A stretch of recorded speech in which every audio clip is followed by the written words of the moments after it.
Hi guys, welcome to FIXtastic Contents, the channel to your solution. In today's tutorial, I will show you how to replace the complete screen for an HP Elitebook 820G3. Turn the laptop on the other side, remove the rubber bits and then take out all the screws as shown here.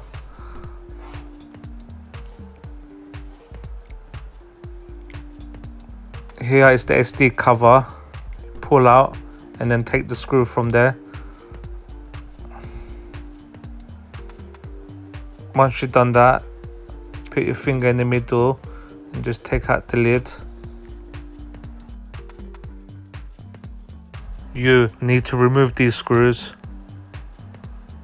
on the other side as well. There's two. Then pull that out and then remove all the Wi-Fi cable. There's a connector there as well that needs to be taken out.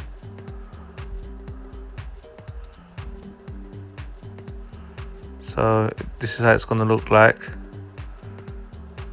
and this is the connector that needs to be removed.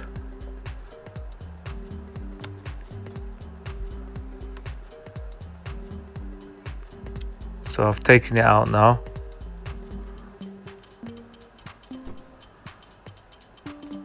And then what you need to do,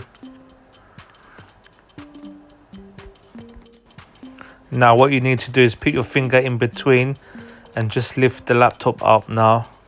And then that screen will be dislodged from its position. Just keep moving it around until it becomes loose.